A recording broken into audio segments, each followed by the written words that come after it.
So, Radio Winchcombe, I am so excited to bring on our next guests. I just think they're absolutely fantastic. Let's say hello to Steph and Dom. Hello. Hello, hello. Good morning, Lewis. How are you?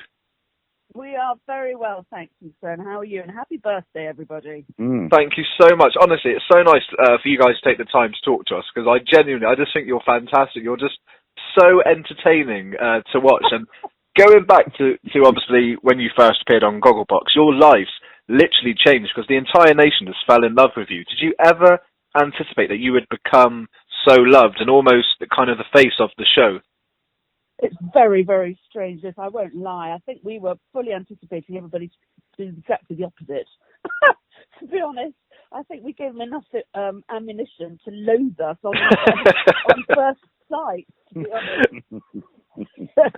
So yes, I think surprise is underestimate. Is not the right word. I think absolutely gobsmacked is probably the right one.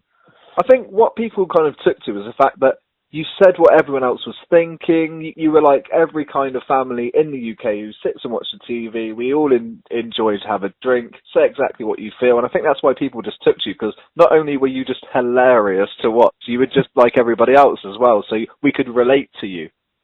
Well, I think that, to be fair, and we've said this before, I think, we are a very funny nation. I think, you go into any pub, and even if you've never been there before, within 5 minutes, somebody will have you laughing at something.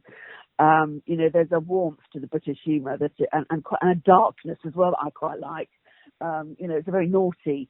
And so I think really, all of us are like that. So I think just we got lucky, to be fair. Mm. And obviously the show was a huge success, but for you, do you have a standout moment or something that you will always remember for your from your time in the show? Sadly, yes. Yes. And this sounds a bit odd to be able to say this sort of thing, but it's Series 1, Episode 4, the finale. It was a very funny, long day for us. And it's a very well put together piece where the sofa goes over and there's crashing of glasses and what have you. And the phone rings and it's, the dog nearly gets crushed and squashed. And the whole background to the day and actual, the chaos about it sums up the whole thing for us. Yeah, it's true. It was hilarious, and it was a real. I mean, it's all real. But the sofa going over, the chaos of that one night. Yeah.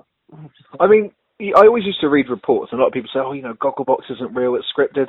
I don't think you can actually script the stuff that we watched. I mean, if that was correct, they would be winning Oscars for the acting performance. I don't think you could script anything like that because, you probably know from yourself, there was lots of reports at the time that Gogglebox might not be real, it was fake. So, what were your thoughts on those kind of comments? Well, everybody's going to have a pop at a very successful new format for a TV show. There isn't enough time to script all of the stuff we had to watch. We were watching, 5, 6, 7, 8 hours of TV, in a sitting. There just wasn't enough time for anybody, to be able to write a script for that sort of thing. They just waited and waited and waited. Yeah, I think, as you say, that's if it were a script, the script writer is an absolute genius, central god. Yeah. It's impossible to write that sort of stuff for that amount of people as well. Mm. I, along with many others who are fans of the show, were devastated when it was announced that you were leaving. Was that a tough decision for you guys to make? Because you were, in theory, the stars of the show.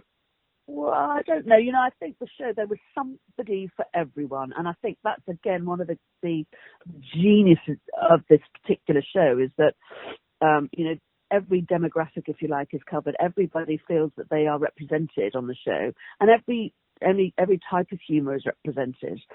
And I think, for us, we felt very much that we had probably said everything we were going to say about pretty much everything, and we were starting to go back round again, watching the same shows. And there's only so much you can actually say about Antiques Roadshow or whatever. Yeah. And to be fair, I think it's a show that's meant to reflect the nation's as you said right at the beginning of the show, it's meant to reflect the nation's thoughts. We're meant to be saying what you're thinking.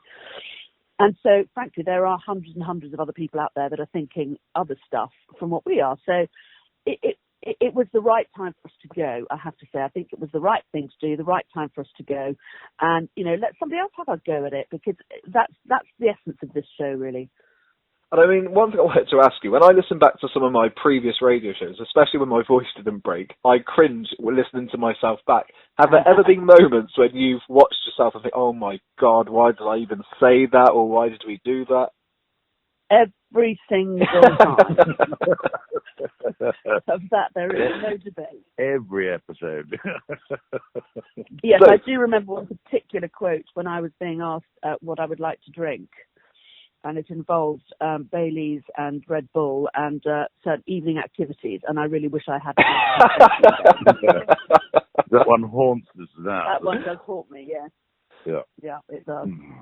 So are you guys still working, still own obviously the B&B, the guest house? Yes, we again, part of we had to stop filming because we, at the time, were probably the only people on the telly who you could watch on a Friday night and actually go and stay with and visit on a Saturday night. Yeah. So you could actually go, I'm going to go and see them, where you couldn't really go and stay with Maura Stewart, after she'd read the news type thing. So we became very, very busy, sort of victims of our own success, which also started to interfere with the filming, or the filming interfering with the hotel, vice versa. And so, we still own the bricks and mortar. We have a management company running it for us now. I was going to say, I would imagine, especially me, I'd want to go there just to, one, meet you, have a drink with you, and just say, I've just had an evening with Steph and Dom. Did you get a lot of customers who came there purely just to meet you and hang out and get to know you? Yeah, huge. Yeah. Absolutely vast. And in the meantime, we'd have a whole bunch of Americans staying at the same time who were there to play golf, sort of going, what on earth is going on here? Why are you so excited to meet these people? And the Brits were going, well, don't you know, they're on the telly. I mean, obviously didn't have a clue. It didn't exist in America then. Mm-hmm. So yes, we had many, many years of many, many late nights, of many, many parties, and many, many drinks with many, many people. And many, many hangovers. Yeah. Some very, very good times. So, obviously from Gogglebox Sofa Legends to Radio Stars, I know that you guys actually host your own show on Talk as well. So, how much fun are you having with that? Isn't that utterly ridiculous? I mean, the one thing we embrace is that we're, 52, 54, who gets to do stuff like this at this age? I mean, it's just absolutely mental. And, radio is another one. I mean,